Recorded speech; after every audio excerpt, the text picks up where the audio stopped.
Fala, galera. Começando aqui essa quinta-feira maravilhosa com esse time monstro, com o Leo e com a turma toda aqui incrível do Brasa, com o nosso Dog da Massa, que é o nosso símbolo aqui do Brazilian Army. E temos uma ponta em Portugal com o nosso amigo surfista cripto, a Cindy e o Caião, monstro das galáxias, e o fundador de muita coisa, muita história em Runes.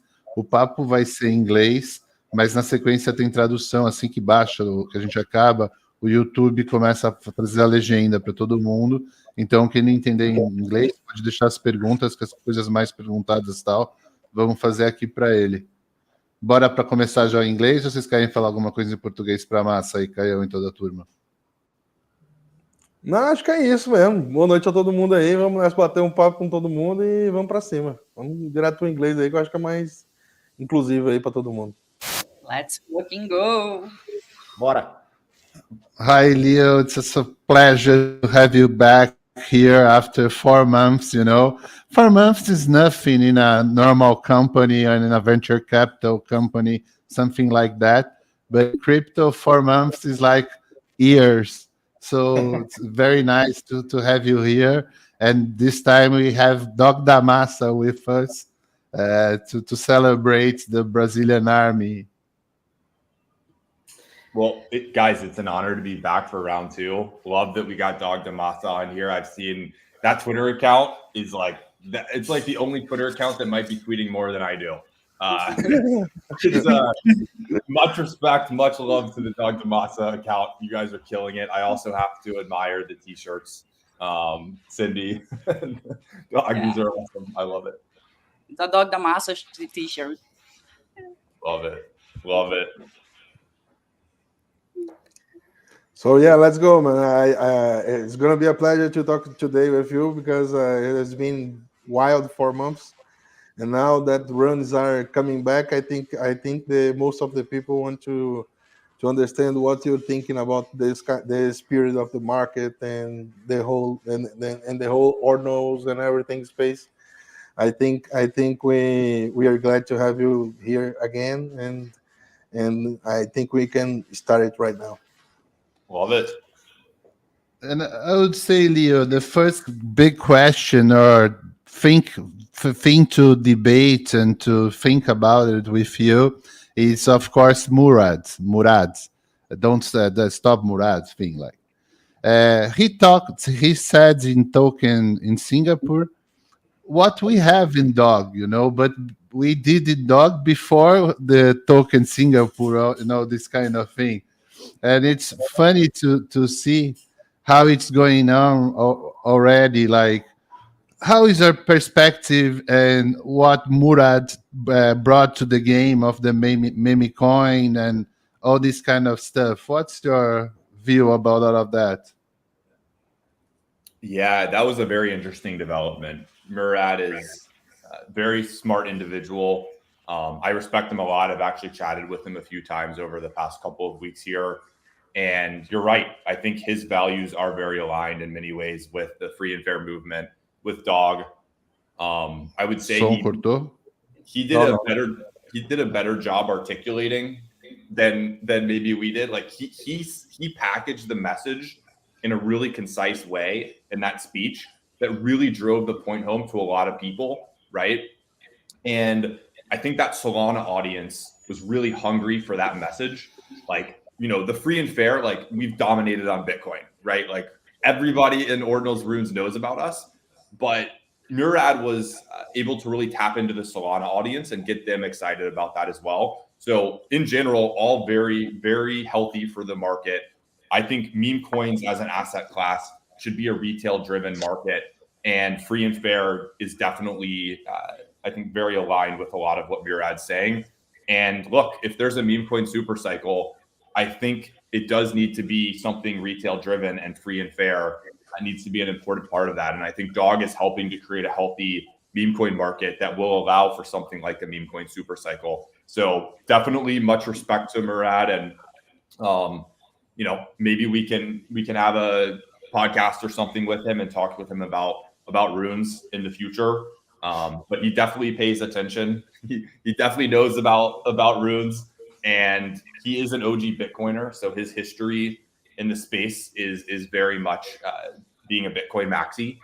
And I think it'll be interesting. I'm going to try to do a podcast with him at some point here, and maybe dive in and pick his brain a little bit more on the Bitcoin meme coin side of things. What a pleasure, No, por favor. What a pleasure, my boss. Oh, today you know the guy behind the Dog Damaso.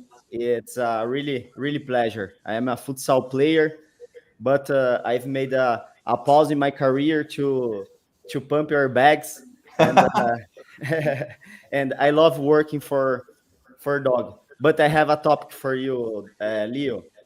I'm a word about your health. How do you manage it? I see you online all day, my friend, all day.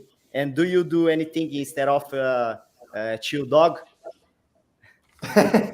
So I think it is important to call out that a lot of the crypto market is a 24/7 market, and it's like 24/7 attention economy. So a lot of us do spend a lot of time at our computers.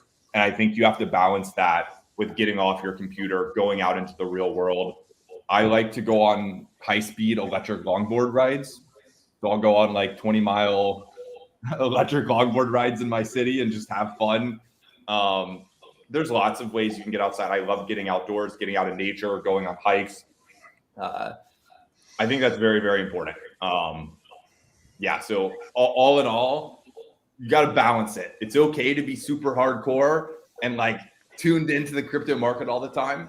But when you're off the computer, I would say fully unplugged. My phone is on do not disturb all the time. I don't check it.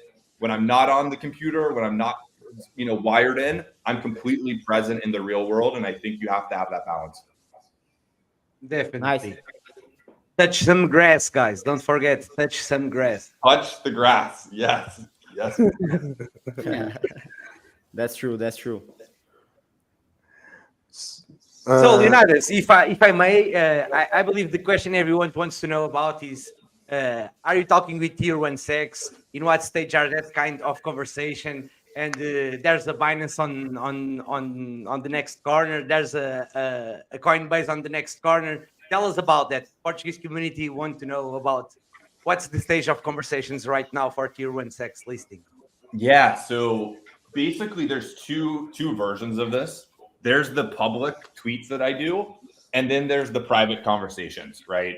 And I maintain private conversations in Telegram groups with all of these listing teams. It's not very hard to get in a conversation with a lot of these listing teams, to be completely honest, when you have a pretty popular meme coin that they're looking at. There's this constant tension where, we've been listed on a handful of centralized exchanges successfully. Like Gate has brought us a ton of volume, huge props to that team. Very important listing. But we want to get on more exchanges, get more volume. And the tension is very much that these listing teams basically have quarterly quotas where their job is to bring in revenue in the short term every quarter for their company, right? And they're being measured by their bosses by how much revenue they bring in. For a lot of these exchanges, it's just a business, right? They are trying to generate revenue for their company, put money on the table. So the tension is that we, Dog, free and fair, we're airdropped completely for free, 100% volunteer initiative. There is no team treasury. Like, we're not going to be paying listing fees. So they all want listing fees, right? And we're not paying listing fees. That's the tension. We could be listed on pretty much every centralized. Sorry, Leo, but just a question. Is that an issue for the fair and free movement? That kind of bribery we have to give to the sex listing?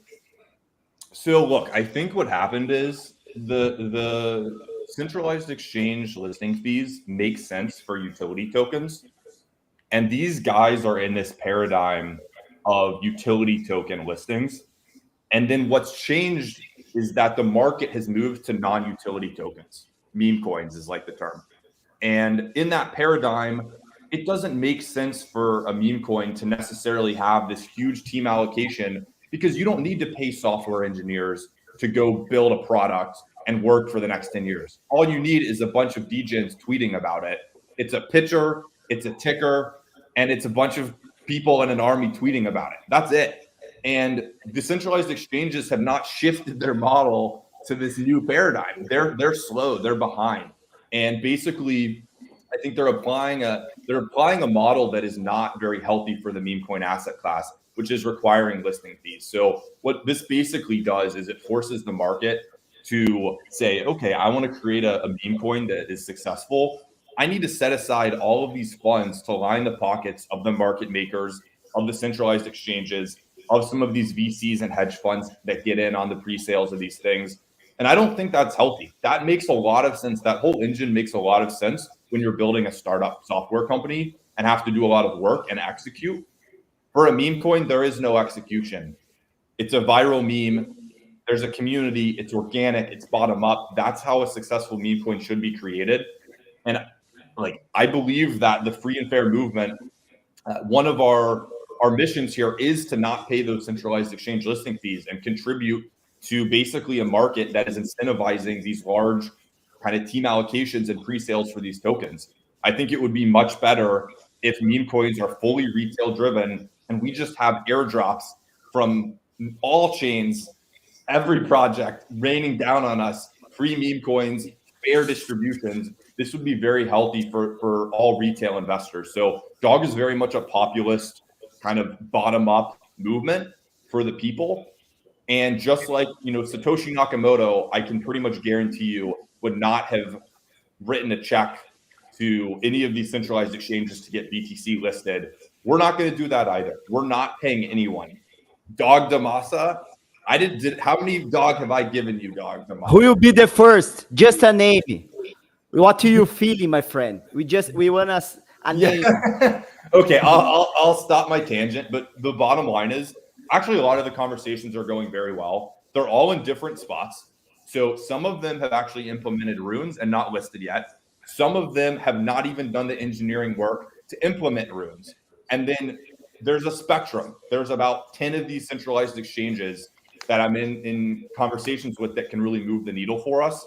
And it's a matter of getting them to go across that chasm and fully commit to listing Dog. And I can't comment on specifically the exact centralized exchanges where those things are at. My perspective here is this is a matter of time.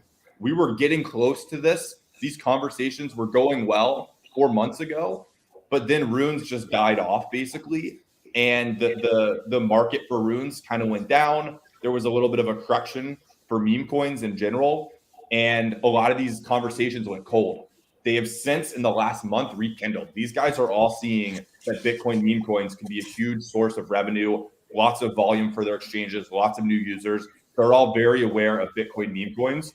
And Dog is by far the top Bitcoin meme coin. Very much makes sense to list us first. It's just a matter of working with these teams to get across the finish line here. Yeah, I think the biggest problem from the centralized exchanges is that if they allow Dog to be listed without paying the fee, the other players who are paying the fees, they are going to be feel like, oh man, what is going on? For them it's free. For me it's 500,000. What do you think? So, look, that is one aspect of this. Yeah. I think what can happen is a nice happy medium where they have maybe two processes.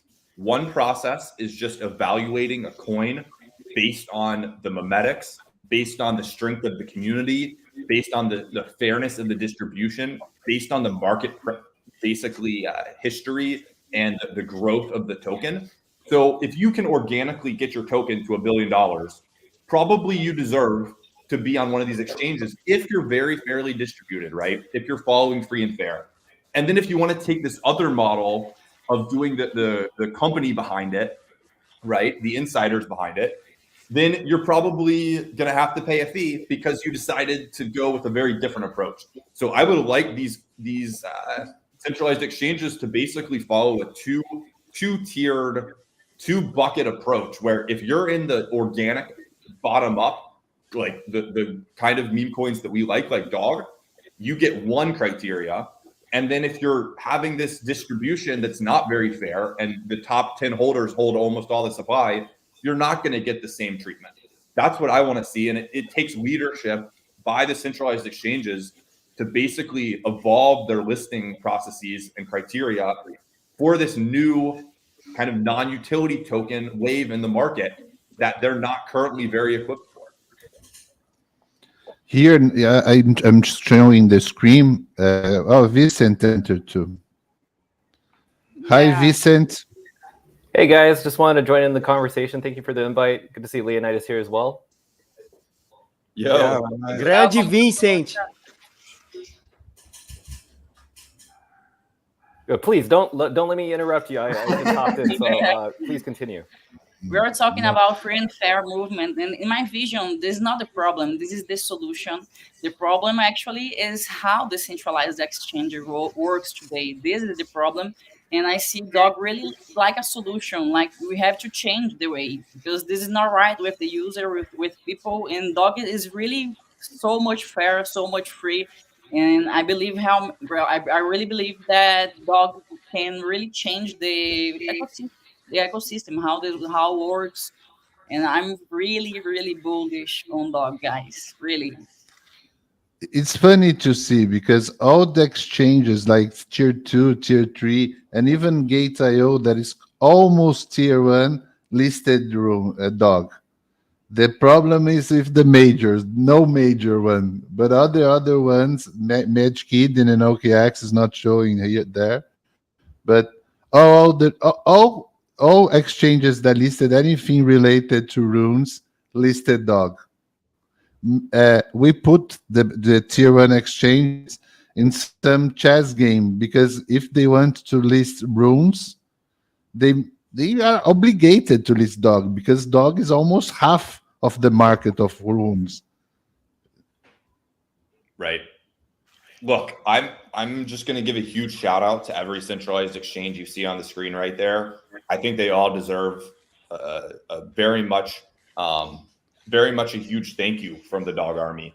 These guys did not require listing fees and have actually proven that Gate.io has probably made more than they would have made in a listing fee with Dog through the billions of dollars of volume, right? They still generate revenue. Gate charges a maker and a taker fee on every transaction on their exchange. That's a fair business model that I want to see exchanges use for meme coins rather than these listing fees. So yeah, huge shout out like Gate, BitGet, Mexi, Bitmart. These guys have all really tremendously helped Dog get liquidity. And we have maybe like 3 or 4% of the total volume in crypto exchanges listing us. We have to tap into that other 96% that we don't have today. And then there's an important aspect of this too, where there's the centralized exchange volume and liquidity, but there's also the on-chain economy on Bitcoin. I think it's important to talk about, since we last talked, Daniel, Magic Eden, a lot of these products have improved their experience. And you can actually have a better trading experience on Bitcoin L1 with the Bitcoin wallet if you don't want to trade on the exchanges. So that's also improving. Swaps have gotten much better. You cannot be sniped anymore. There's no MEV or front running. You can safely buy runes. So this experience on chain is also improving, which is one angle of how we can get more liquidity as well. I think that's important to call out. So we got to push on both of these fronts, not just the centralized exchanges. The builders in the Bitcoin ecosystem also need to make it easier for people on Solana who want to download Xverse wallet, come over here to Bitcoin, buy on Magic Eden. We want to make that experience better as well. And it has gotten a lot better in the past couple of months. I do want to add on top of that in terms of the decentralized aspect. With these, DEX swaps, especially for like Magic Eden and now Sapflow, giving people an ability to buy runes without having, to where you lose, like, someone sniping your bids or your orders. I mean, the fact is that right now we're in a decentralized aspect that we just didn't really see back with Ethereum or Solana-based tokens. I feel that these tier 1 exchanges were listing these tokens left and right, but I felt like it wasn't like what Bitcoin is today.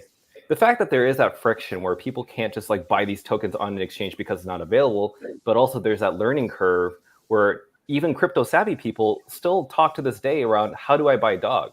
We just had the dog or the Dogecoin millionaire not too long ago asking, how do I buy this? And in my mind, I'm like, what? You should be the first person to know how to buy a Rune token.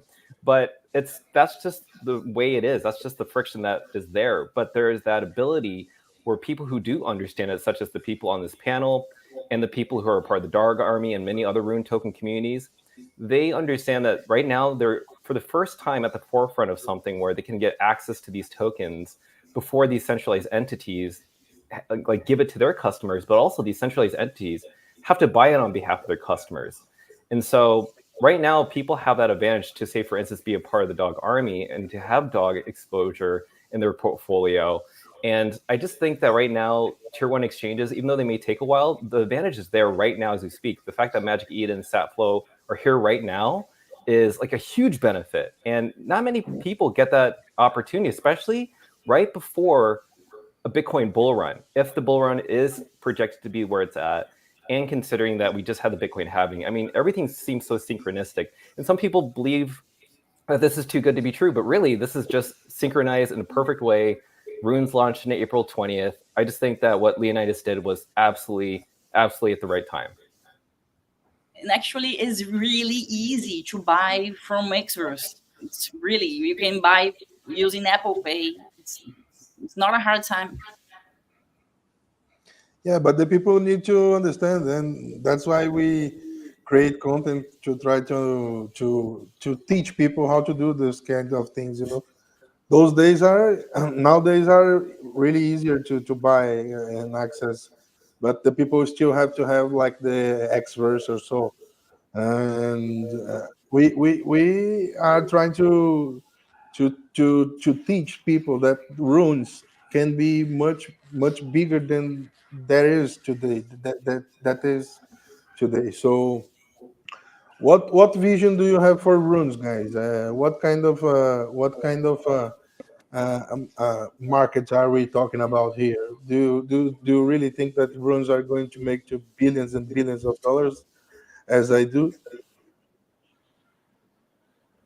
So I'm delusionally bullish. I think I illustrated to you guys the last time maybe how bullish I was. Like, if you run the numbers of what meme coins were like in the 2021 cycle on Ethereum, you have the top meme coin SHIB reaching 7% of the market cap of the native currency during the kind of peak frothiest moment of that bull run. And if you have anything even remotely close to that with Bitcoin, I mean, you can run the math right here, but let's say Bitcoin reaches conservatively $3 trillion this cycle, and you're talking 7% of that, $210 billion market cap for dog. I mean, these are crazy high numbers. Okay, so yeah, I do think that Bitcoin meme coins are very much here to stay. It's obviously a narrative that is resonating with many people. The friction is that it's hard to buy it. The community is there. The narrative is there. The free and fair distribution of dog is there. We're crushing it on all of these fronts. We have to solve the liquidity crisis. We have to allow the millions of people that want to buy dog to be able to just click a button and buy dog. That is really all we have left here. I believe that as soon as we unlock that, all of these testnet dogs, like, we're going to flip right past them. Like, I genuinely believe the narrative of, oh, Solana dog coin, Tron dog coin, this is not very appealing to retail investors. I believe that in a bull run, retail investors will like, more than any other narrative of any meme coin ever created, I think they will smash the buy button harder on the dog coin of Bitcoin. I just genuinely believe that's the strongest narrative out there, and we have to solve the liquidity problem. But that's basically the only barrier left in front of us. For me, like in one part of the Murad's lecture in Singapore, he made the part that had put all the needs, all the characteristics for a meme to be explosive, like all the features and all the needs for a meme to be a meme for the cycle, something like a quote. And dog crosses all the checkers, everything. Like you say, oh, this. And for me, the most important, like I play in Pump and Fun. For me, it's like casino style, total casino. Like 90% die hard, fast. One or two don't die, something like that. And then you see dog, like hundreds and thousands, and a lot of people having a big community, good distribution. It's so easy. Like you look to, it's almost you put in another level, like a normal meme, crazy meme. Like it's very interesting, important to look to Murad not for his bag, because his bag is already very big, because he made his bag. It's important to look what he says and what the features he says about what a good meme gonna be. And for me, it's so no-brainer that dog is this, because the free and fair makes everything different for me, because made all the first scales of no one in any moment was free. You made the scales of buying and selling and having bottoms and tops. You make the price discovery in the right way, not in the wash trade way, not in the cabal way, not in the most of the coins, like 20% of the coins with 3 wallets. Like in dog, if you exclude the centralized exchanges, you can some of them is doxed, like Gate.io. Some of them you can see that Merlin. Some of them we know which one are. If we exclude that in the top 100 of the dog, it's very well distributed, because in any moment was a free token. And this is, for me, it's very important to the long term. I agree. Like, look, everybody on this stage right now, we're all pretty much influencers. We all kind of understand this game very clearly. And the vast majority of meme coins, even if there isn't a centralized team, somebody launches it, they passes it around to their friends. All of the friends get in really early. This is just what happens. Like, this is how a lot of crypto projects start. Dog hit the market cap right when Dog launched after the airdrop. It starts at 200 million. There was no, I'm going to buy it like super cheap and then tweet about it. That couldn't happen, right? So we definitely have that on our side, which is just a very, very rare thing in this space, basically. Perfect. Actually, I kind of want to add on top of that. So, kind of rewinding back to like Murad, right? Listen, Murad, I appreciate his feedback on what meme coins are. If anything, he adds a face to kind of the exploitation of what meme coins are and were, and exploiting that model. And I appreciate that. Dog, I feel, educated me a lot sooner. And the thing is, when we think about a meme coin, right? If you compare SPX 6900 compared to Dog, I'm not dissing on any community. That's their community. This is our community. But what happens after the token? Like, sometimes you have to start thinking around what happens when the token is listed on an exchange. What happens after that? Well, Dog doesn't end its mission after it's listed on an exchange. The mission started in the very beginning. And this is something that I think everybody is starting to understand, which is that dog pill. You can't unsee what you see, which is the corruption happening in this crypto industry. I think you all can agree with this. It's very similar to our governments, right? Something that happens behind the closed doors to take advantage of normal people when it comes to centralized exchanges is taking advantage of retail investors. And Dog was the very first time that taught me and exploited what was really going on. And I actually continue to learn a lot from Leonidas, even to this day, not just with centralized exchanges, but with influencers, so forth, so on. There's something within this industry that's not being shown because people like to make money. So they like to, be hush hush about it. They don't like to exploit their secret ways of making that money. But what's really important is having this integrity within yourself within this industry, because I think that also helps your reputation as well. If you are an influencer wanting to educate your audience, do not show them a token where that's going to be dumped on. You want to educate your audience. You want to educate your fellow colleagues and friends, especially your family members, because I get my mom to buy dog too.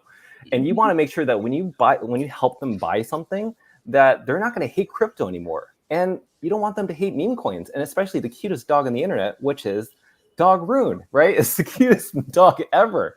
Yeah. And so after the token is listed on centralized exchanges, we are then having to focus on how do we change the landscape of the industry. Once this happens, once the Dog Rune token is listed on any tier 1 exchange, in my personal perspective, that's the beginning of this new meta where all these other exchanges have to follow suit. They have to follow the same pathway, because if Coinbase, say for instance, does that, since Coinbase does not require, from what I've read, a listing fee, or they don't even require marketing fees. If they do it first, then that paves the way for these other centralized exchanges to look up to that person or that exchange. And that should definitely include Binance regardless. I don't care if Binance has a ton of money, but they also have to follow suit with what's the law, what's right, what's treating people the right way. So, that's what's really important about what happens after it's listed on an exchange, because it is inevitable. It is inevitable. This is going to be above $1 billion, that the Rune's market cap is going to be over multi-billions of dollars. That's just eventually going to happen. But we have to make sure at this very moment that we all have the integrity before we get there, so that we can stay humble and just, take along as many people as we can with us.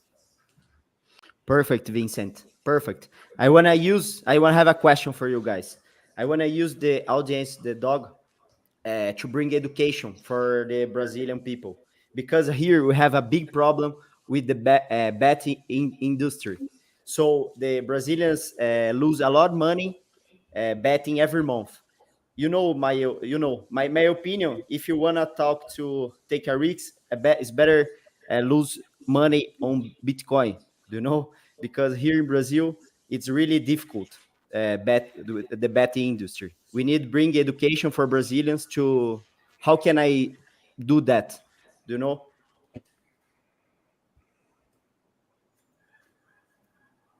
I'm curious, Vincent, what do you have to say here? I'm sorry, could you repeat that one more time? Sorry. I want to use the audience, the dog audience, to bring education for the Brazilians, because we have a lot of problem with bet industry, like Bet365, Betfair, this industry. And I want to bring the education for the guys to come to dog, because they know dog, they know Bitcoin, and change their life. Oh, got it. Thank you so much for repeating that. And I, obviously I definitely want to hear from Leo as well. There's somebody that doesn't know anything about dog, and maybe they have Bitcoin, maybe they don't. So this is what I've told my parents. This is what I've told some of my friends, and also people that I share on crypto Twitter and also YouTube. Obviously, it's not just about the free and fair movement, right? But when you have, let's talk about the market cap first. The market cap is very low, and I always have to address that. The market cap to me is very low, considering that it's on Bitcoin.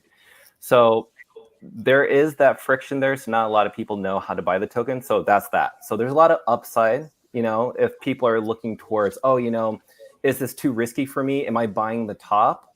Well, you have to rewind back and look at that market cap, which is, by the way, if you haven't checked, it's actually reclaimed 500 million. Congratulations. 500 million market cap right now, but that's still very low. But if you just focus on the story of dog is the movement. Leonidas repeatedly says over and over, narrative. Why is narrative important? So just a little bit of background. I'm an executive producer and a producer in the film industry here in Hollywood. So what happens is when we pitch films, what makes somebody want to invest in your film? What makes somebody want to, see that your film is going to be made? Well, kind of the same thing with like any business or startup, and the same thing with tokens, right? You have to tell them what the narrative is, and you have to make sure that they understand it and that they understand what the repercussions or outcome could be. But more importantly, what's different about Dog is that it's not just some movie. It literally is what people stand up for, which was doing something that's the right thing. So in my personal perspective, and this is not reflective of Leonidas, but just of my own opinion, dog has always been a stance towards what is happening in our industry. And I say this over and over. The corruption is there, but not a lot of voices know about it. And not a lot of people are willing to say anything about it. But slowly and slowly, you all are seeing it happen firsthand. You are seeing prominent YouTubers talk about dog now. Once they learn it and understand it, they can't unsee it, so they start educating other people. So it's a ripple effect. Their narrative is that we're trying to fix what's wrong with our, with our colleagues, educating the wrong tokens, and with the industry as well. But for me, have you noticed I've only been reporting on dog since April almost every single day. I haven't been talking about any other coin, haven't been talking about ordinals or NFTs, because I feel it would be a disservice to not educate people on dog before it skyrockets. I told people to buy dog at 180 million. I told them to look at the market cap at 980, drop back down to 200, 280, 500. And still, people to this day may not understand it and still won't buy it. And it's because they're scared. They're scared that they're buying the top. And they're scared that they don't understand the token. But if they're watching this video, which they most likely are, and if they understand the core fundamentals of dog, then they really are like what we do in our countries. We would, if we were to protest against our governments, this is like holding up a sign and saying, we've had enough. We are not your exit liquidity. We are for the people, by the people, and for this little cute dog, right? The #1 meme coin on Bitcoin. But I would love to get Leonidas's perspective on this as well, because his narrative, I think, is different, but also much better. Look, I mean, I think Vincent said it all really well. Just to add on to that, I think there's an important message that doesn't get shared enough, which is that every person making a decision to buy or sell, that's their personal decision. Daniel's not making that decision. Chow, Cindy, like Miguel, Dog Damasa, like Vincent, myself, we're not making that decision for you. You have to own when you click a button to buy something that was your decision, right? And you need to do the research and understand the basic principles of things like the distribution of the token. People are buying these Solana meme coins where 70% of the meme coin is sniped on pump.fun by the creator of it. And then they get all upset and angry 48 hours later when that person in one button nukes the price of the token by selling everything, right? This is not something that is hard to figure out. You can literally see 70% is held by this address. So my point is, like, you could blame the developer. You could get mad at the person who created that token. You could get mad at the influencer who tweeted about it. Ultimately, you do have the tools. If you understand just basic things around distribution, fair launch, this sort of thing, go do 5 minutes of research. If you're putting your hard-earned money, you guys, we all have to work and make money in the world. Your time is valuable. If you're spending a lot of your money, it's very much worth 5 minutes, 10 minutes, 15 minutes to do your own research outside of what you're being told by other people and actually check on the blockchain what wallets hold what's the activity, this sort of thing. I think that it's called do your own research is an important step. I never buy a token just because I see someone tweet about it. Never. I always go do my own research. I've always done this. I come to my own conclusions.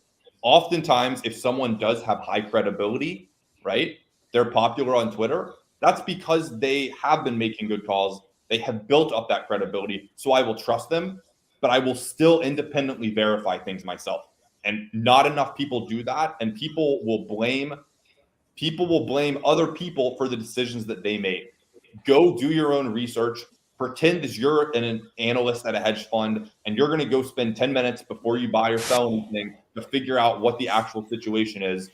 That's very important. And there's education that we can all do around this to just teach people about basic principles around the distribution of a token and what red flags are.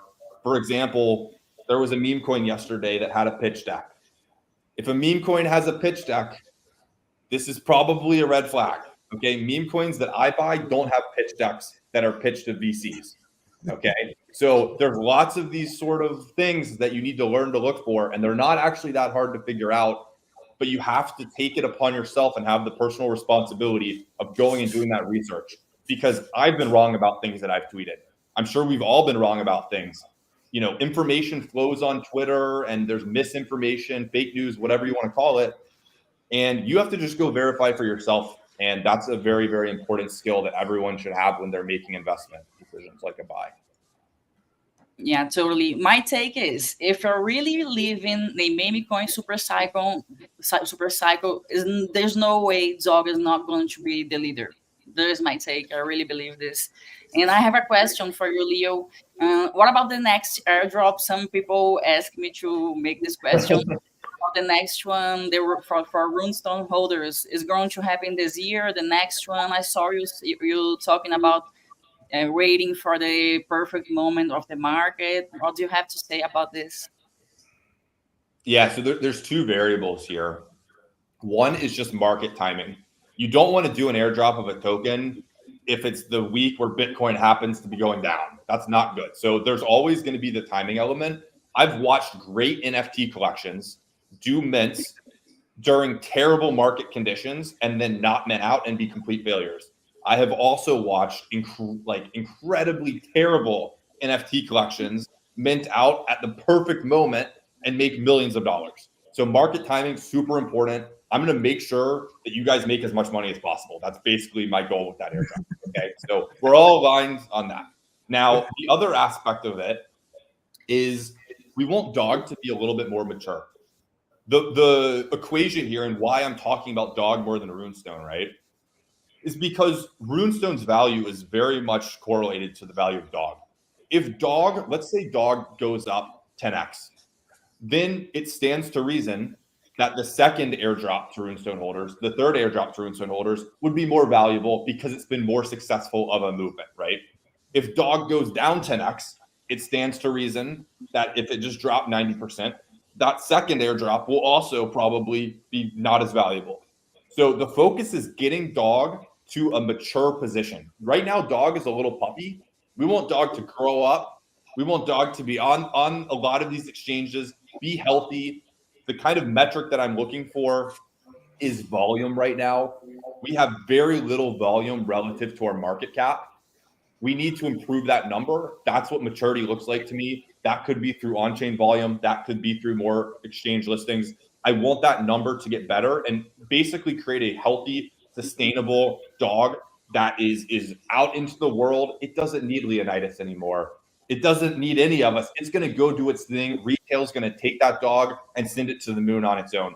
I want to get past this early phase one of just a bunch of Bitcoin degens out to the retail investors. That's the phase I want to get through here. So that's going to drastically benefit the second airdrop, right, as well, because then there's a path. We've showed that this second airdrop that also isn't going to be able to pay listing fees also has a path. And look, we just did it with dog, and there's these other two meme coins as well. So it's 3 meme coins.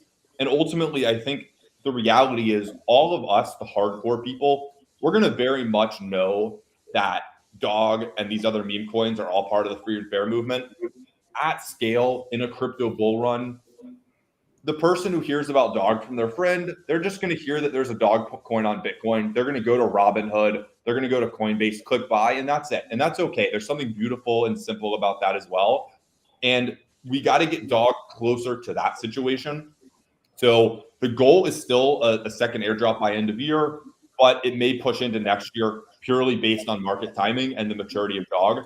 I want dog to really get out on its own and be in a really good position. We still have a vulnerability around the liquidity problem, and I want to solve that problem. How you're looking to election? How the probability of Trump going elected in November? Look, I think the prediction markets are saying Trump's a little bit ahead right now.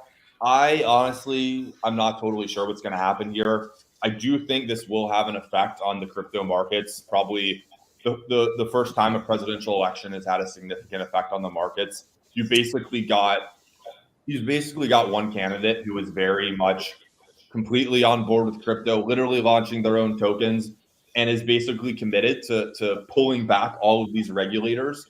The United States is I literally think it's about the highest regulated country for crypto. I'm building a startup here, right? We're incorporated in the state of Delaware in the United States. Like, this regulation that's happening right now to crypto startups in the US is very problematic. And I don't really care which party solves it. I just want all of these regulators to take a much more holistic approach and be much calm down a little bit. You know, Coinbase should not be being sued. Coinbase is a great company. They should be able to just have a business. If Coinbase existed in any other country, they wouldn't be having these problems, basically. So that regulatory aspect that is kind of hanging over the industry, if we get a Trump presidency, what will probably happen is that will be lifted. That fear that's hanging over all of us right now, it's hanging over my startup, it's hanging over everyone who holds a cryptocurrency in these markets. That's going to get much better for US people. And then likewise, you know, if the other candidate wins, it's probably more of the same, and you can just expect continued for the next 4 years, basically lawsuits from these regulators and a lot of pressure on the crypto industry, which is unfortunate because I think the Democratic Party 4 years ago, that wasn't their stance. I'm not sure exactly the dynamics and influences there, but this is just how things have shaken out. I'm optimistic about crypto in the US, but I think this election does play definitely a role that the market will pretty clearly respond to on November 5th. So I will be watching this. No matter what, we just keep moving forward. It's out of our control. Nobody here is going to have an effect on this election and change that outcome. All we can do is do the best with what we have, and whatever cards were dealt, we'll continue to move forward the best possible way that we can.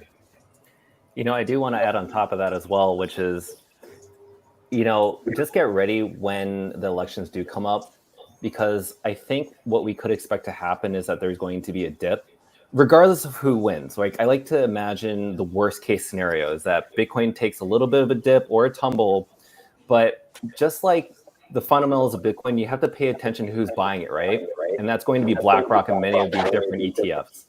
They are buying up as much as they can because the core fundamentals of Bitcoin have not changed. So don't be spooked if there is. I mean, again, you have to plan your strategy, right? Some people's financial situations are very different from one another, but just plan accordingly, right? Be ready if there is a dip. And, you know, that shouldn't change anything around why I see Bitcoin's bull cycle still intact regardless of that dip, because there is that scarcity. That principle has not changed.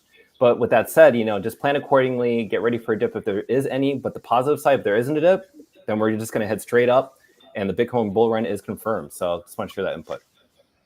But I would say if Trump wins, the crypto market will blow at the first moment, don't you think, Vincent? I mean, listen, I think the most important thing that we need to pay attention to is, yeah, like Bitcoin, like crypto in general could take a massive pump, but you have to make sure to place your investments in the right positions, right? Some people are investing in gaming altcoins. Some people are invested in the AI meme coin or the AI sector. And then there's meme coins, and then there's Bitcoin, right? In the end, I think Bitcoin is the strongest horse out of this whole game. I think it has the less volatility compared to these altcoins. So if you look at other altcoins, they react very volatilely compared to Bitcoin. So if Bitcoin goes down, every other altcoin, especially DAO, can go down even much harder. So I would say if everything does go parabolic, right, I just want everybody to think, when are they taking profits, right? Because the worst thing you can do is just completely get caught up in the euphoria and the excitement of things that you don't know how to take profits. And what I always suggest to some people is, you know, this is not financial advice, but like, you know, Bitcoin is the strongest horse. So whatever assets you are selling, maybe put that back into Bitcoin, right? Or put that into cash so you can pay for your bills, so you have a house, so you can take care of your family. So yeah, I mean, there is the potential upside of a bull run that's completely euphoric. And by the way, we have not seen the God candle for both Bitcoin, DOG, and many of these other altcoins. It has not happened yet. The fact that Bitcoin has been trading sideways for 7 months is very weird. We hit a new all-time high price of Bitcoin before the Bitcoin halving. We've been consolidating between 59,000 and 70,000 for 7 months. That's never happened before. So right now we could be seeing a lot of bears trying to suppress Bitcoin, and especially DOG. So what happens when you suppress something for so long? It can either blow up really quickly, or if the election is negative, then it could take a tumble, but it would just go right back over time. So just plan accordingly. I have a question about something people are building on dog ecosystem. Like I saw one collection, one ordinal collection with dog, and they made some fluffies. And I saw ordinals bot that now we can create ordinal collections and pay with runes, dog for example. And what about anything else? Have you heard about anything else that is being built with dog?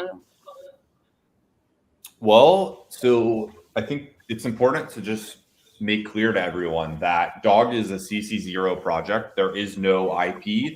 This means that anybody can do anything with the image of dog, the name of dog. They can, for profit, make a company that creates merchandise like hoodies, for example, or t-shirts. They can create plushies.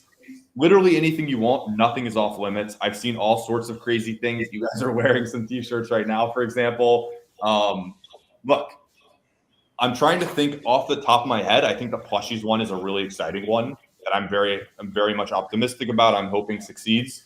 I'm trying to think off the top of my head related to Runestone.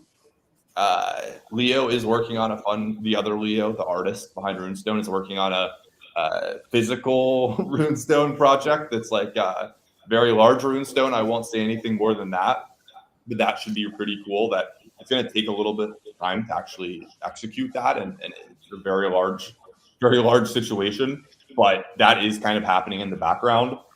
And then as far as like other projects, I'm trying to think here. Have you guys seen anything interesting? Like I would say plushies is the main one that launched over the weekend. But there's all sorts of things that are being cooked up and different ideas I've heard. I want somebody to make an AI that tweets about dog all the time. Like feed the AI all of my tweets and then have it just post about dog all the time. I think that would be a fun project. But yeah, there's all sorts of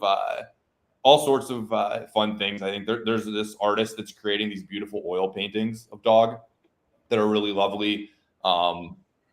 Yeah, various different things of that nature.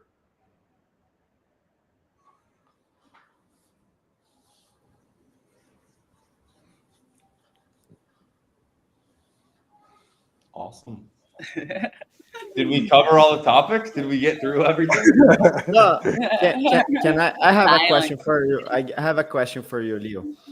How do you manage your ego?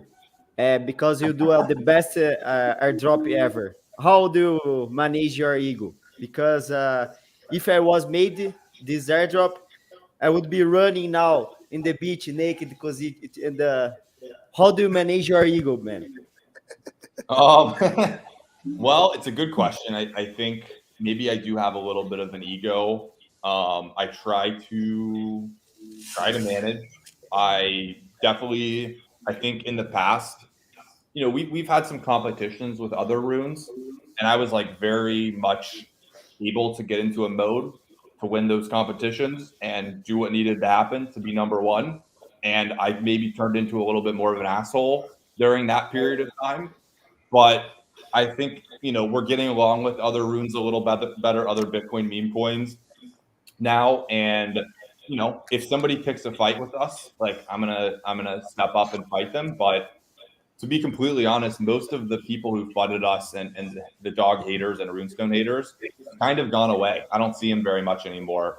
So we get to be more positive, have a better message, focus on the things that we want to focus on, not have to put out fires from people who are basically, engagement farming us for attention by saying bad things about us, this sort of thing. Not much of that's happening right now. So I'm very happy with how things are.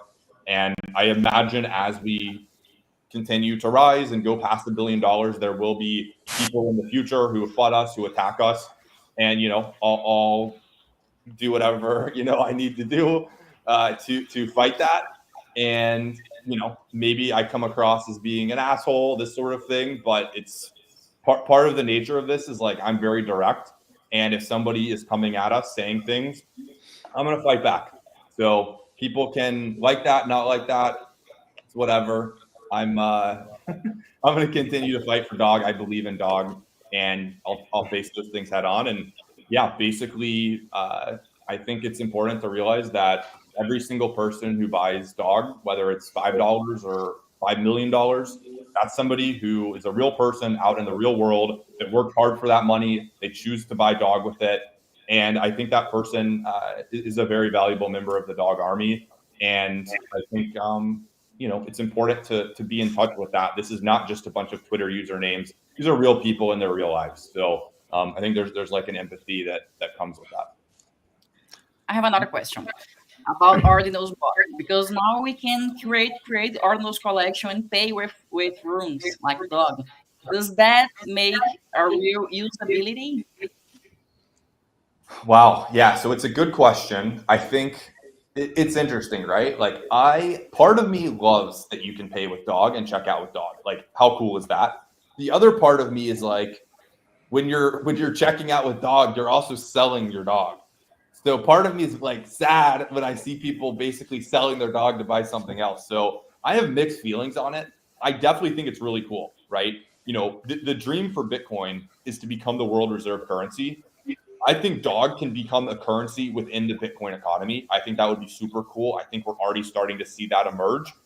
But just like my completely authentic thoughts here are, when you're checking out with dog, you are selling your dog to buy something else. And I have this belief of just buy and hodl dog. So it's a little bit antithetical to that. So just sharing that's kind of my belief, but I do think it's really cool as well. And if people want to do that, I think that's awesome. And I fully encourage people to do that if they want to. So Leo, if I may I? So Leo, if I may, and rewinding a little back to the centralized exchanges topic.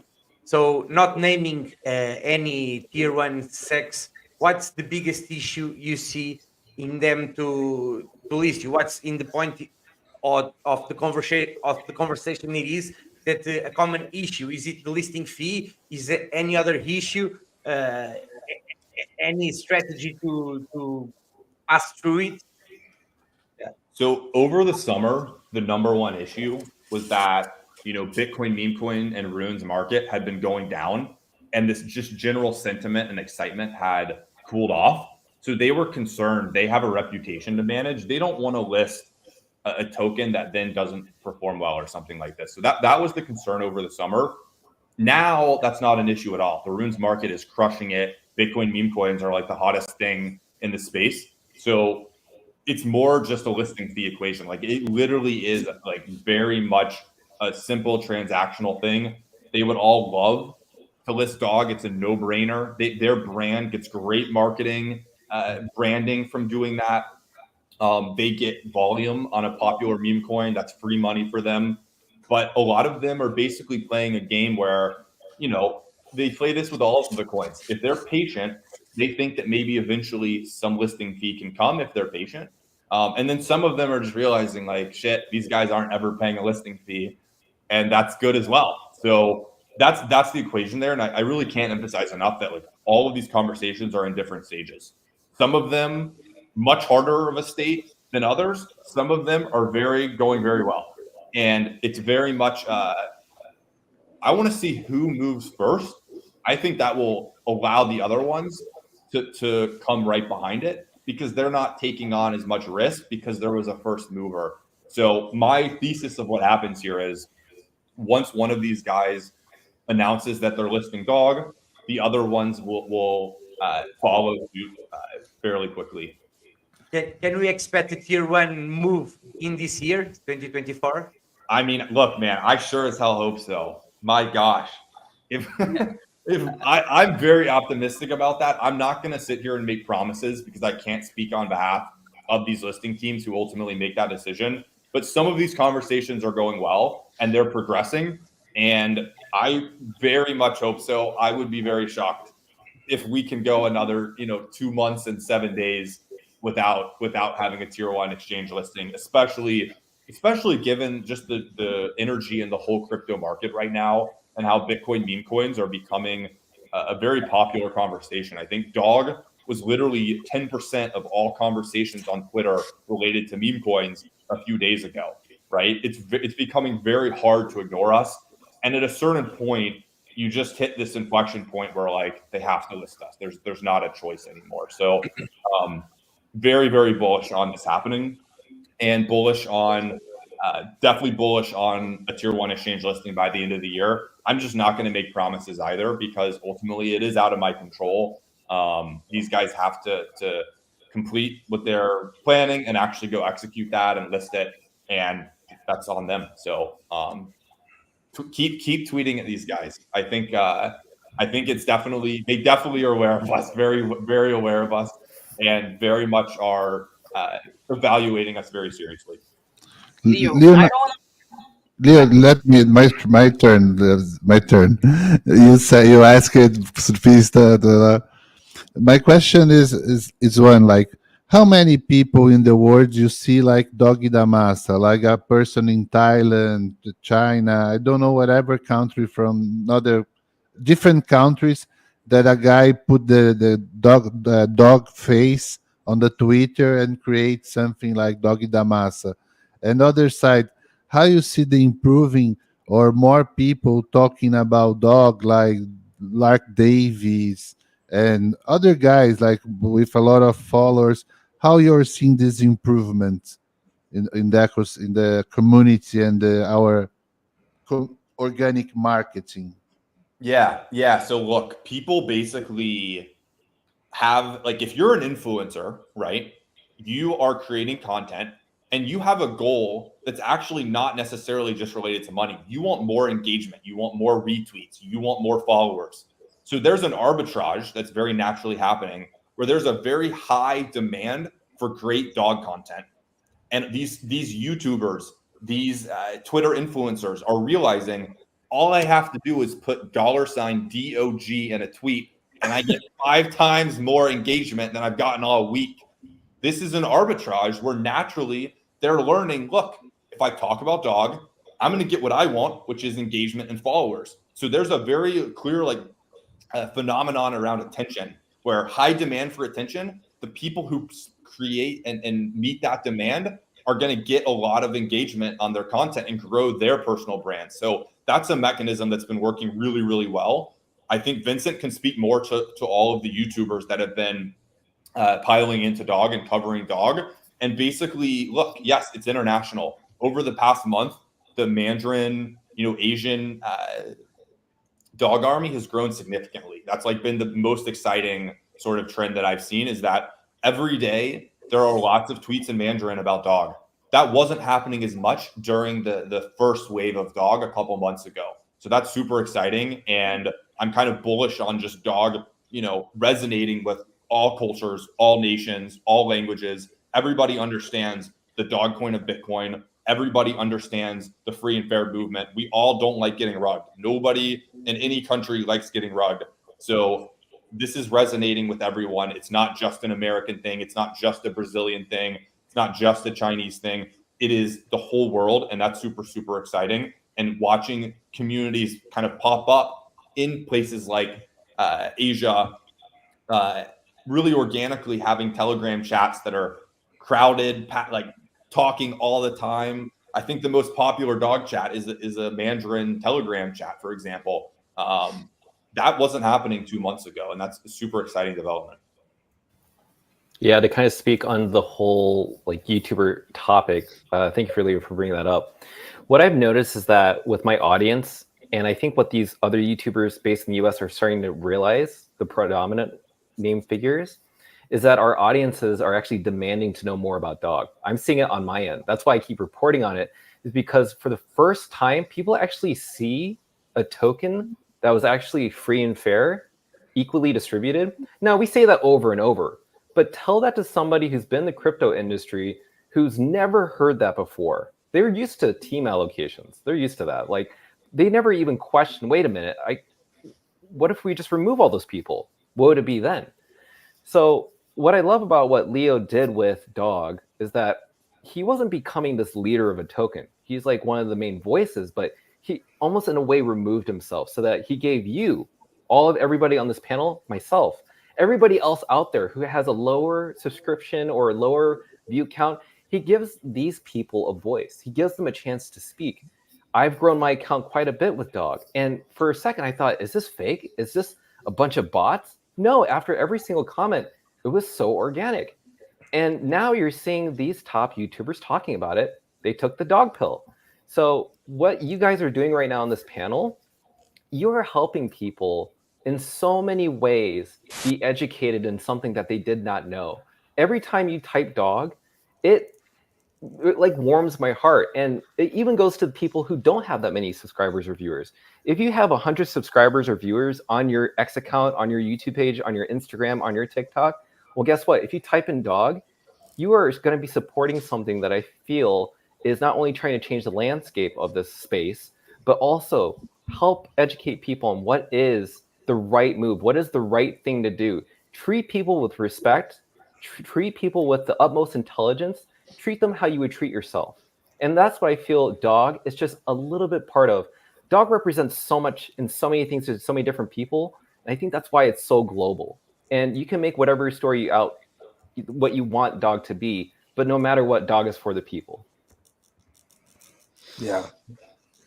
Dog is Man, for the you are changing my life in Leonidas. You are changing my life, and you change the life of Brazilian's dog. I don't feel guilt to shilling dog, so it's it's really proud for me part of a dog. So thanks, really I appreciate that, and you work for free for dog because it's really nice. Thank you. You guys have changed my life as well. So it goes both ways. Much love to all of you, this Brazilian dog army. Like I wasn't expecting, Brazil to have this like crazy dog army. And I don't know, like the leadership of the people on this call today, like, led by Daniel, like you guys really are forced to be reckoned with. And I'm so happy that I got to come back here and chat with you guys. Yeah, Leo, here from Portugal, we have a nice army here as well. Less people. Yes, nice I know. I've I've heard from the Portuguese dog army as well. Definitely a strong cohort over there. So I love it. Not so big, impossible, but we have our own. It's the same. It's the same army, actually. Love it. Leo, talk about a little bit about Org.io, how your next steps there, because for people who don't know, when they are not writing about dog, sometimes you write a big article. Today, I translate this big letter that you wrote for this explaining the ecosystem. Very bright one. Congratulations for if for Brazilians having Portuguese in my Twitter. And besides that, written big letters shouting for protect dog and this kind of thing. How is your life in Org.io? What you're looking there? How is your next steps, your roadmap for Org.io? Yeah, so I split my time between a bunch of different things. I think I also enjoy hosting a Twitter space called The Ordinal Show. It's an English Twitter space that we've been hosting for almost 2 years now, which is pretty crazy. But yeah, look, Org.io is a I spend a lot of my time on Org.io, right? Like we raised $2 million earlier this year. We're a Bitcoin startup. I do everything that a founder does for a startup, right? Hiring, fundraising. I'm sort of the head of like the product side of things, the user experience. And I work with 5 super talented engineers, and we're building out a platform that's specifically focused on basically improving the user experience around Bitcoin, right? So we started out as an Ordinals Explorer. People can go view all of these files that are being inscribed into Bitcoin, right? And then we've now added rune support, so you can explore all of the different runes. There's like a super popular rune minting right now, for example. And we're focused on the early stage of the market. So there are other platforms that are focused on the secondary. You can think of us more like pump.fun, but on Bitcoin, right? So when you want to, for example, create a rune, or you want to mint a rune or distribute a rune, that's where we're focusing our product. And that block vision that you're seeing up there at the top, for example, like that's a feature that we released last month that allows you to have the granularity of viewing in every block the exact amount of runes transactions. So if you click like one of those blocks, for example, you'll see you'll see, well, it's all one rune right now. There's only one popular mint going on right now. But usually you'll see there'll be a few different runes that are minting, and you can have a really nice breakdown of what's going on in Bitcoin. And to me, it's just incredible. Every time I look at Block Vision, people are saying runes are dead. I'm looking at Block Vision. I'm like, guys, we're like the number one thing on Bitcoin is minting runes. We're very far from dead. We're absolutely dominating activity on the largest blockchain in the world. And yeah, so we're working on a bunch of really fun stuff. You're looking at our basically kind of V1 runes minting and exploring product. And then we're going to be coming out with a really exciting kind of V2 of this soon here. So stay tuned for that. And we're hard at work. You know, I work with engineers. I spent 2 hours on calls with our engineers, for example, before this. And I spend a lot of my time on that. It's more behind the scenes. People don't see it as much. So yeah, that's definitely a lot of my time and a very important focus. And our mission is to really improve the experience on Bitcoin and bring Web3 to Bitcoin and make that as simple and easy of an experience as possible. Yeah, but sometimes becomes a battleground, you know, man. You know, the last one, it's not called the Poca, the dog of the ZK. You saw what happened in the network when the mints happened. Look, it's crazy. I've never seen anything like it, Daniel. Like these really short mints, like this mint right here, Cypher Genesis. This is got 200,000 remaining mints. It's going to be pretty predictable and easy. You'll probably be able to watch the fee rate. It's spread out. When there's these mints like Puka that are over in like 10 blocks, like there's this mint coming up that Casey, the creator of Runes, etched called Memento Mori. That's going to mint out in 6 blocks. Okay. This is going to be absolutely bananas. As a company, we're like preparing and trying to make sure we have the best possible experience for users with this. And to be honest, it's a little scary when you have these really short mints with insane activity, because there's only a finite amount of spots in those blocks. And then more people want to get in those blocks than there are spots. And what happens is you end up getting doomed mints where people have invalid mints. And we're working on some things to really improve that experience that I think people will really like, and will be a really great place to basically see the really, really, you know, very granular details of exactly, you know, what your transactions in the order are doing, and be able to make the most informed decisions when you're minting. But yeah, look, there's no way to get around it on every Runes minting platform. It's a very, very hectic thing when these mints happen, and the Bitcoin network goes from like very little usage to all of a sudden, you know, many Bitcoin are getting spent in a, you know, 1 hour period of time. It's crazy. When those moments happen, it's very stressful and crazy. No, what's crazy?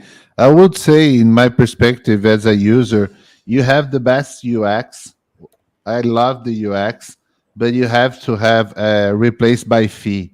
It's mandatory. Yep.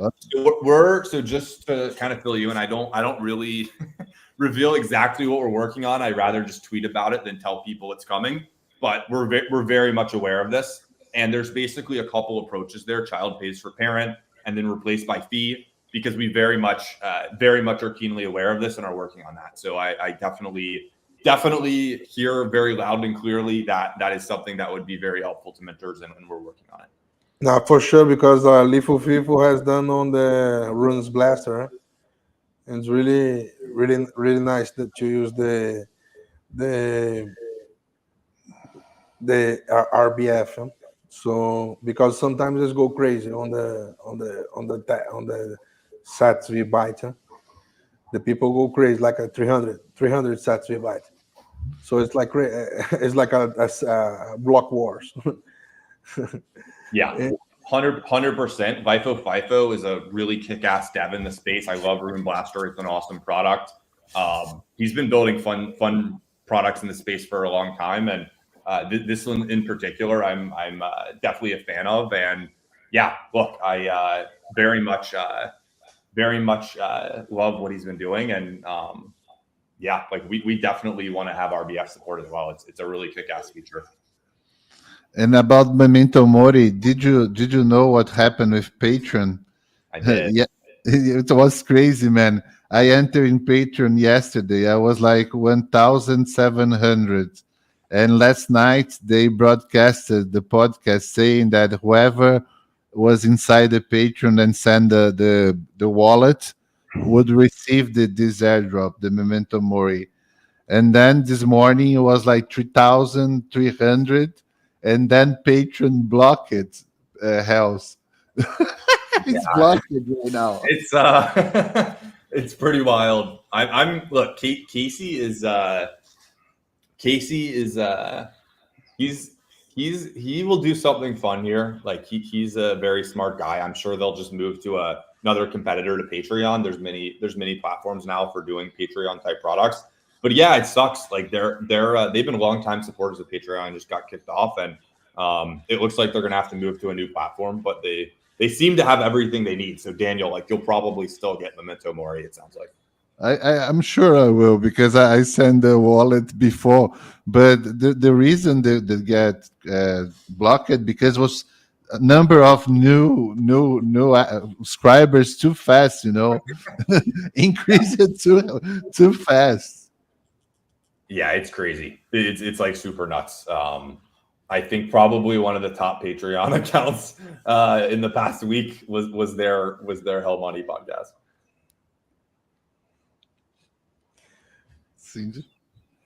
I have another question. Leo, it's just a curiosity. I don't want to know names, okay? I just want to question this, to make this question. There is any centralized exchange that asked you to list dog that if you paid to list, and if they did, how much did they ask for? Yeah, so I can't reveal specific numbers like this. Like basically there's a sort of mutual respect in just business practices where there's like a line of what you would say in a direct message with someone. Like for example, like Murad, right? I was talking to the other week. I'm not going to discuss publicly what we talked about, right? That's a conversation between him and myself. And when people have DMs with me, I don't discuss that publicly. He's tweeted about runes, which is why I feel comfortable saying that he's like aware of runes. And it's the same with these centralized exchanges. Like I have a lot of respect for these teams, even though, I might be aggressive on the timeline. These guys are an important keystone of our ecosystem. Centralized exchanges play an important role in the crypto markets. And I'm talking with these teams that play an important role at the centralized exchanges, which is the listing function. And just out of respect for these individuals, like I'm not going to share specific details there, but there are documented cases that you can look into of other people who maybe share details about what percentage of a token based on how successful it is they want and this sort of thing. And there's definitely been examples of centralized exchanges, getting 5% of a token, for example, to list a meme coin. That's just a single centralized exchange controlling a nice little chunk of the supply there. And in many cases, all they're doing is just selling it on their exchange to basically create liquidity. But that's what happens in a lot of these cases, basically. So obviously, it's not a conversation that we go very far down, because I'm very clear that we won't pay listing fees. How much you bought since the airdrop, Leo? Yeah, so it's interesting. People ask me this a lot, right? And it's very, very tempting. I bought $0 dog. Until now, no more dogs. I bought 0 runestone and 0 dog. And the reason is pretty simple. Just my experience as like an influencer. Even if you do things perfectly, the most free and fair, the best distribution, no team allocation, you still get fudders and haters. They will just make things up. So if you give them any inkling of a thing where they can spin some narrative, they'll write entire threads and frame it in some evil way, where they'll be like, Leo bought a bunch of these and now he's tweeting about it so that he can dump on all of you guys. Well, you can't create that narrative here because I didn't do that. I'm not opening up the opportunity.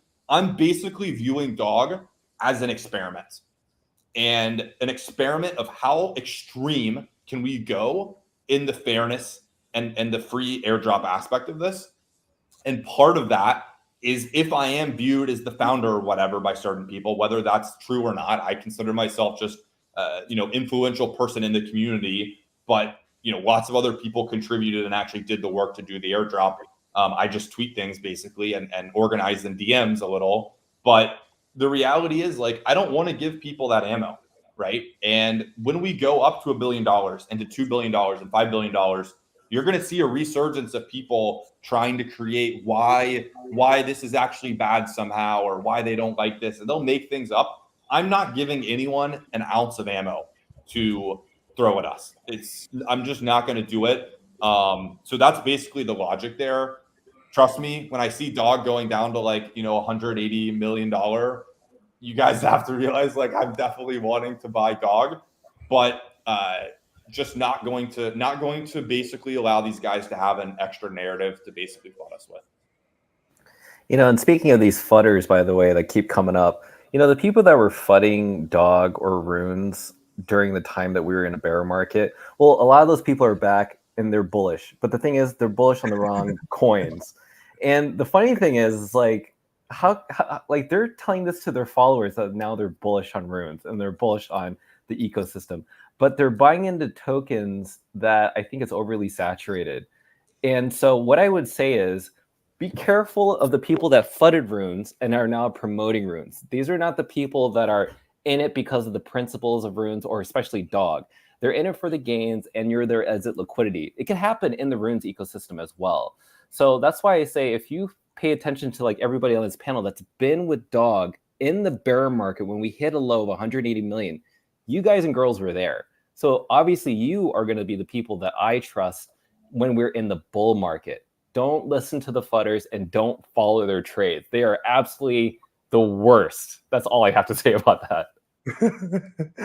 Yeah, man, we saw a lot of that here in Brazil as well, man, because a lot of content creators were saying that runes, it was just a scam, and Brazilians were kept on a scam and everything.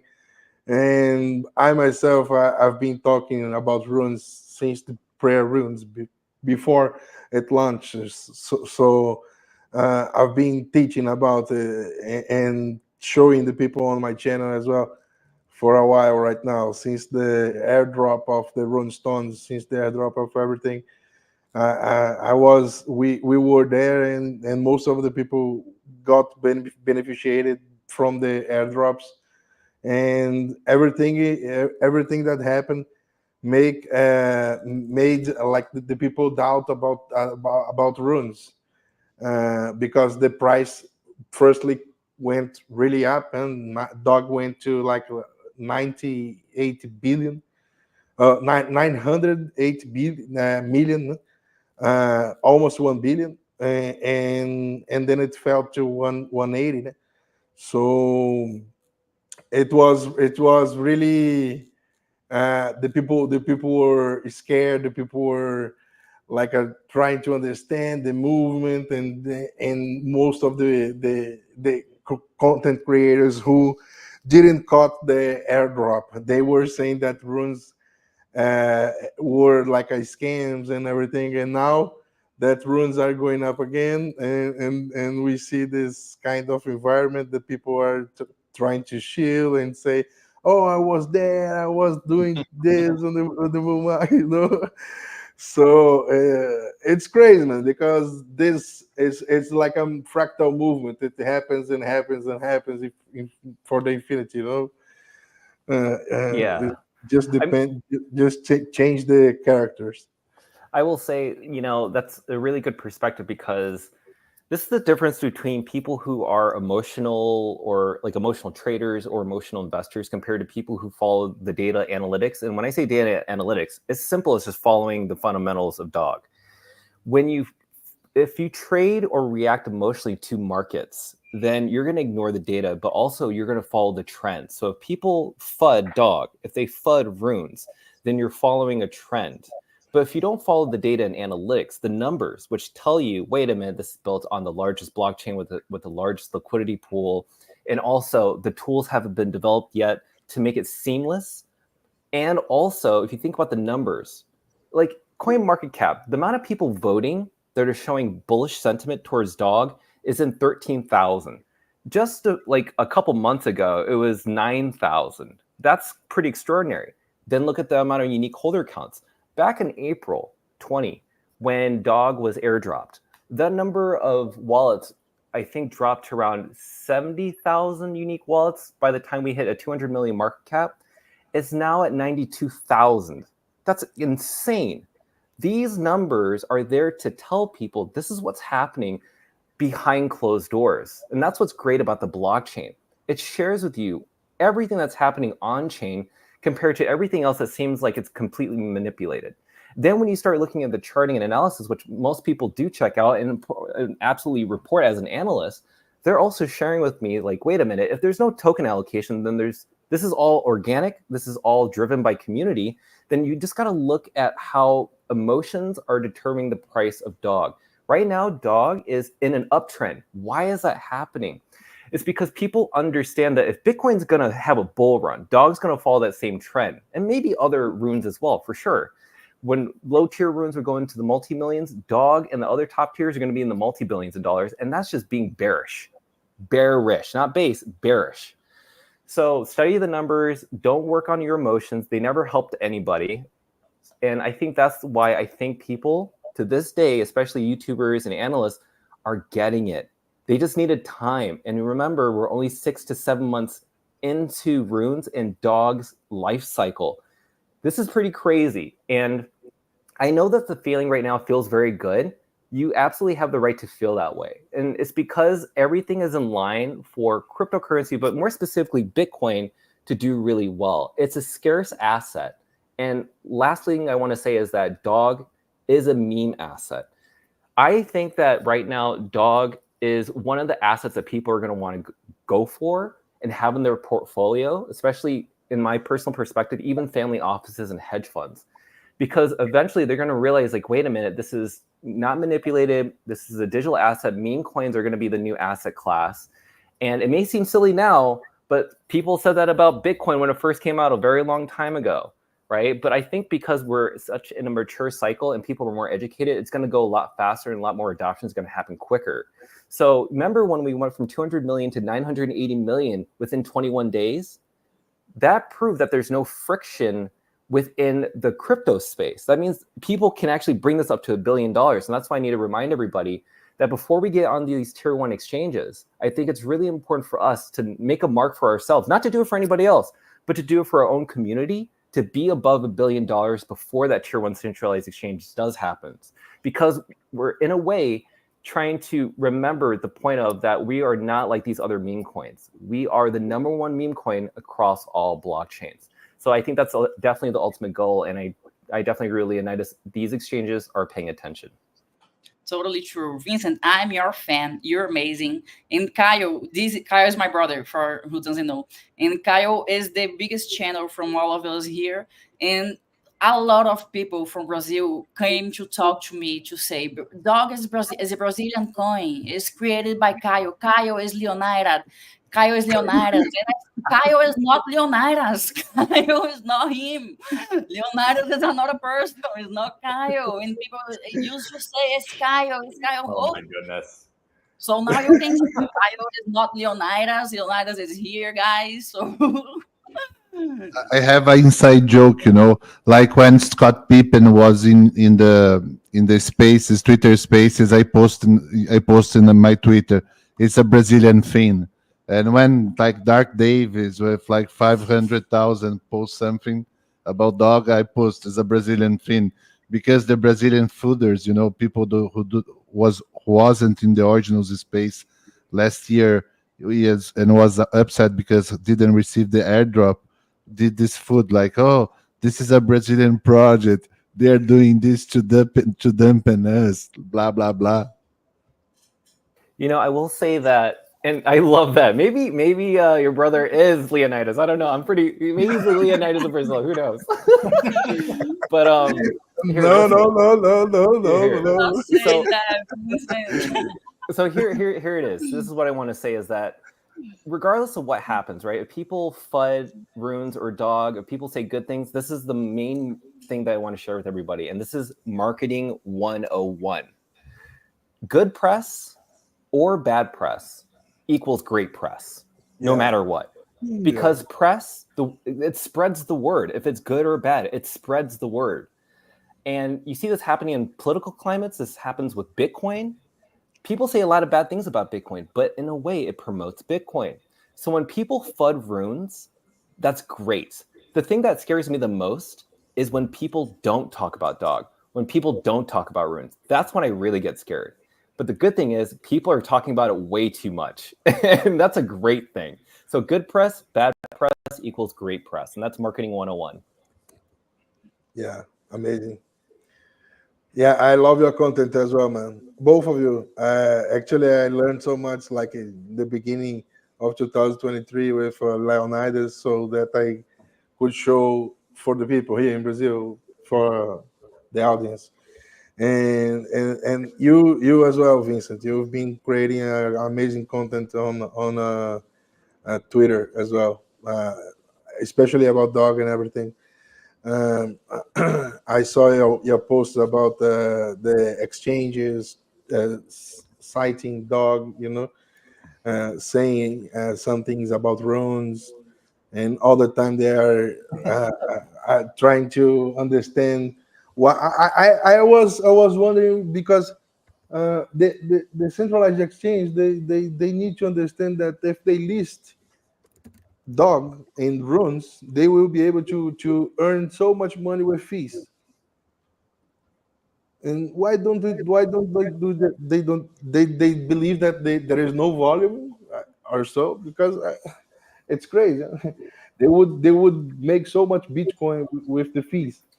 Listen, if I were an exchange, I would wait to see who's going to pull the trigger first, right? Like, okay, people want the fees, but at the same time, they don't want to be the first ones to do it, maybe because they're going to take on legal liabilities because maybe they don't understand runes yet. Okay, so Binance, Coinbase, OKX, and I think 2 other exchanges have implemented Taproot from what I've heard, right? Yeah. And with BC1P, that address allowing us to transfer ordinals and runes, I think that's really important for them. That they're like, first of all, we can't ignore that. That is a big step. They don't have to do that, but they did it anyways. And they're seeing that Bitcoin DeFi is becoming new. It's the new thing. And runes and ordinals, thanks to Casey, pave the way for something that we can actually see, which is an ecosystem within Bitcoin, other than just being a store of value. So again, like the runes life cycle is only 7 months. It's really young, but it could happen sooner rather than later. But these exchanges probably want to wait to see who's going to pull the plug first. But to me, my main focus right now, for some reason, is Coinbase. Like, I want Coinbase to be the first exchange to list it. It's one of the hardest because they have the SEC watching every single step and decision that they're making, waiting at any moment to throw a Wells notice or something to bring them into court. And they're already having legal battles. But it does not mean that Coinbase and their team are not reviewing what's going on with runes. I've shared with my insider what he had to say regarding the Coinbase reviewing the regulations regarding runes protocol. But that's not the only case. I really think that Binance is one of those top tiers that is paying attention. That's just my perspective. And yes, they're listing all these annoying coins, but do not let that deter you. The reason all these other dog coins have done so well by being listed on exchanges is their community. Community is so important because community to them, it means money to them, to be very honest with you. They like to make money. They like to help their company grow, but they also will follow where the money goes, and that is community. And as you've seen multiple times over and over, both on Grok, which is the AI unit within Twitter, aka X, you've seen the numbers on multiple different social media platforms saying that dog has been tweeted the most compared to any of these other meme coins, Pepe, WIF, Shiba Inu, Dogecoin. The metric data is already out there proving that this army is here to stay. We're not going anywhere. We're growing. And it's just a matter of time that you're going to list us. But now it's all about the exchanges. Who's going to get there first? So the race is on right now. It's happening right now as we speak. And I'm not trying to have hopium. I'm realistic. I like having a low point of view and a low expectation. But to me, I've just been trying to tell everybody that this is actually happening. And so again, it's really up for people to decide what they want to do, because again, it's everybody's financial situation. But the way that I see it, Bitcoin DeFi is what people want to be a part of because of where the money is in Bitcoin's market cap. And right now you're already seeing like the Cardano community trying to integrate, wrap Bitcoin in their Bitcoin DeFi, and all these other like Ethereum, Solana trying to have wrap Bitcoin. Listen, the best place is on Bitcoin. Whatever's built on top of Bitcoin, runes and ordinals, that's where it's actually going. So, oh my God, I can go on forever. Yeah. Yeah. All right, Leo, what do you think? I mean, look, I think it's not that different than, like, why do people FOMO into these short-term rug meme coins instead of buying and holding an obviously great meme coin throughout the cycle? I think people are focused on the now. We live in a culture where everybody has short attention spans. It's like the TikTok culture, and people aren't thinking a year in advance, for example. They're thinking a day in advance, they're thinking hours in advance. And I think it kind of applies to the business model of a lot of these centralized exchanges. They're not playing the long game. Like if I'm Binance right now, I am going to fully embrace this shift in the markets to meme coins. I'm going to say we are not doing any listing fees for meme coins. We will have a new board that's established to evaluate the fairness and distribution and community-driven aspect of meme coins. We want this asset class to thrive. We want to be the home base of where all meme coin activity is. We're going to list lots of great meme coins, but you have to create them in a fair way with a fair distribution. And then you'll get on our exchange if it's popular and you build an army. We're going to have trillions of dollars of volume on our exchange through the meme coin super cycle. That's going to make us a ton of money. And we're going to be a brand where all of these other centralized exchanges are hesitant to embrace meme coins. We're going to get all that volume because they're being slow. And that's what I would be doing right now. I think everybody would be very aligned around that, but it does require thinking long-term. That's going to bear fruit and volume across time. The listing team isn't going to be able to go to their boss and say, hey, I just got us $20 million by listing this one scammy meme coin, which currently that's what the company and the boss is basically saying we want. We want just the short-term quarter by quarter revenue. And I think this is an opportunity for whichever exchange does embrace the coins to really give some of these top exchanges a run for their money, because the demand is very clearly there. People want to go to an exchange and have a curated list of a bunch of really great meme coins and be able to buy and sell them on a single platform. I think Binance users, like, if I'm a Binance user, I'm getting access to these tokens. They're either scammy low cap tokens or they're being listed at $1 billion and I have no upside. I think Binance has the resources to do the diligence behind these tokens and do a really good job curating fair, bottom-up, community-driven meme coins and build a really strong business around that will create trillions of dollars of volume for them during this cycle. And I think that's the business play here. And I think they're all just too focused on, the quarterly returns. They just want to make $20 million quickly instead of playing for the big billions of dollars. Nice. That says that. Any other question? I think it's good. 1 hour and a half. Yeah, I think I should wrap it up right now. That's good. Actually, before we end it, I need to ask you guys. Listen, I am a big fan of you guys. I just wanted to see, as like a last question, right? What is something that you want to tell people that don't understand dog? Why they should understand it, educate themselves, study dog. What got you involved? Why are you talking about dog? Why do people just need to pay attention? I just want to ask that around, because this is the first time I actually got to speak to you guys. I think the information that a lot of people don't know, and this makes they don't understand the fairness of the distribution, and it's what's the date they was made, like I'm gonna do the runestone, like was like in February, and how is the date that was necessary to be in their drop, like 1 month before, 2 months before? because a lot of people thinks that some big whales made a lot of wallets, and they after that they did their own stone.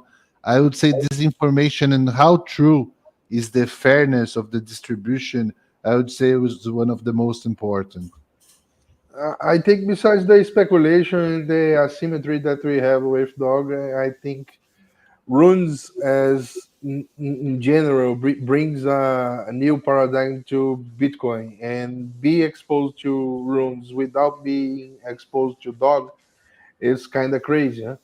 So for me, when I teach about runes, I teach about dog because I feel safe when I talk that this token will not go down for zero because we have a great community and we have everything that we need to be consistent and be greater than we are right now. So for me, I feel really uh, like I feel really amazed to participate in this whole journey because it's really nice to be part of this world community that is being created, and to see that we are almost reaching to 100,000 wallets.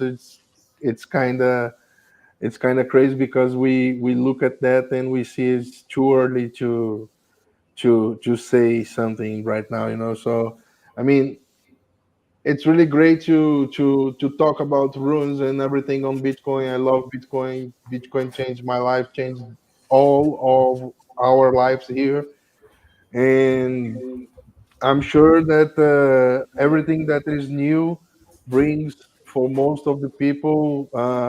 The people get scared on the beginning, but when you teach and you say and say it again and say it again and say it again, and the people kind of understand, and the people start to feel more comfortable being using this kind of new environment that we are building here. So that's why I think talking about dog is really easy, and I feel comfortable to doing so because of the community and everything that I know. And when I teach about runes, I guess dog is the best choice that we have to do for teaching because of the characteristics that I told before. In my opinion, dog is different. It's really different. And when I explain the airdrop, the people knows it's a dog. It's a Bitcoin peoples on Bitcoin. We are the people. So I'm really proud to be the right side. I think it's the this is why its dog is different, and I am proud. So thank you guys, thank you, really thanks. I appreciate that airdrop, and I try explain our drops like a airseek, another good airdrop, but not like dog, not like runestones. It's a fair, it's a for a rich, for a poor. So I appreciate that. Appreciate you. Yeah, for me, there's a clear difference about dog and any other rooms. Like dog, I'm a holder. I'm really a holder of dog. I have no plans to sell soon, and really no plans. And if you want to try to make money with other rooms, it's up to you to speculate. I see no problem, but dog is different. Dog, you have to hold. You don't have to. Anyone who does whatever you want, but I hold dog. That's my take. And for me, the key is education, is to teach how to do, how to buy, how to hold, how to make your self custody. And before runs launching, we were already teaching about how people could interact with the runes protocol. And I believe so many people. I know so many people benefit about the runestone, about dog airdrop, and people still holding. People there has no plan to sell. People are holding. People still believing in this. That's the community, and at the end, that's the key, the community.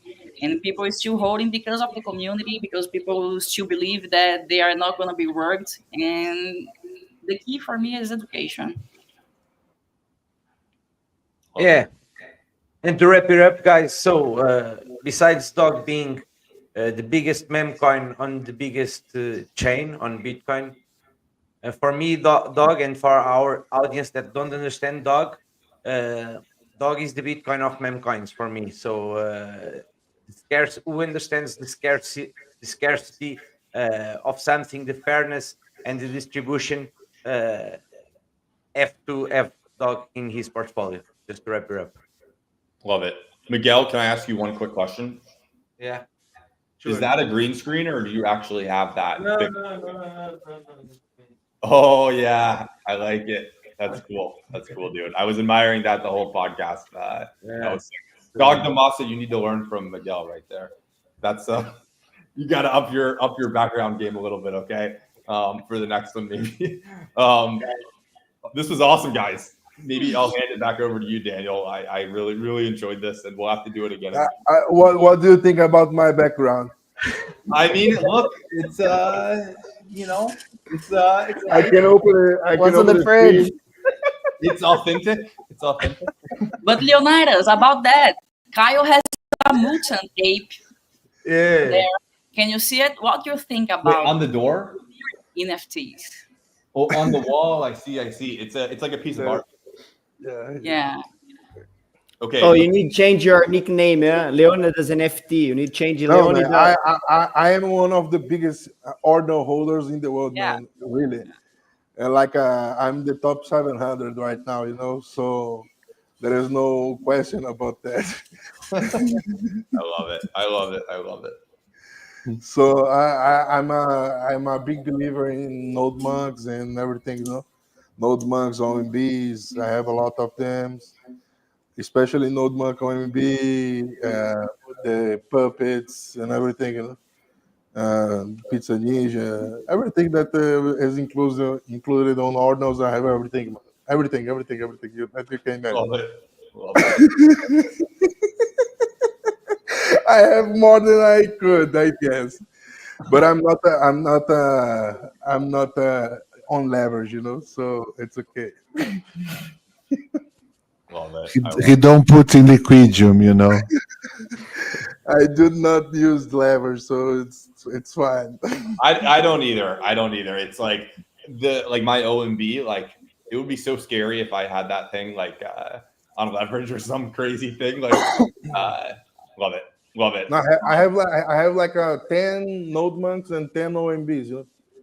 So, damn, bro, you're a whale. Yeah, man. You're a proper whale, proper ordinals whale, bro. Save some for the rest of us, okay?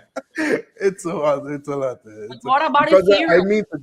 I meted node mugs, you know. So it's been a while, and right now they went so high, and I still have it. I had like a 12, but right now I still have 10.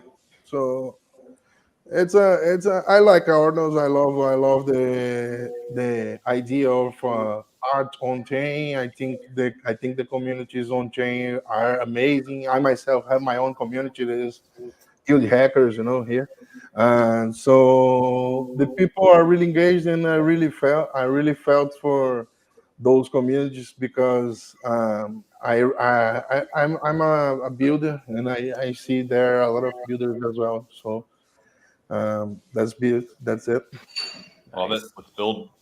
Hey, Daniel, you mind? Do you think we could wrap it up? For sure.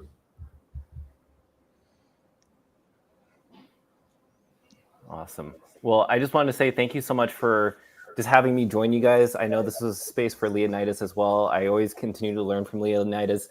Maybe one day in the future I'll get to meet him. Who knows? But I kind of like his mysterious figure. But just personally want to thank Leonidas for just bringing the community together, starting this community, and also just, you know, just helping and supporting people from small accounts to large accounts and just really bringing adoption for the Runes ecosystem. I definitely think that Runes wouldn't have this type of momentum if he just wasn't here to just make it fun, while we can pay attention to this meme coin super cycle that I really do believe is happening, especially for Runes. So I just want to say thank you so much for everybody for hosting this amazing chat for people to check out from around the world. And shout out to Leonidas for just showing up every single day. Yeah, man. Thank you, everybody. Thank you, Leo, to be our general in this big army and branches in all over the countries. It's amazing to be part of these experiments. I face and see a lot of other people in the army, and this part of what Murad said is very true. You know, like we don't have too much religion, have communities is our exit or our answer for that, and it's very good to be in the dog army community, and it's fun. Very nice to be there. Thank you very much. Thank you, everybody. And now just for the end of the sake, you know, let's bring some people from the city together. You know, we gotta respect the people. So guys, let's go together. Everybody home, okay? Hey, Bitcoin! Woo! Let's go. Let's go. Let's work, Leo. Oh my goodness. Guys, this has been awesome. It was an honor to be here with you guys.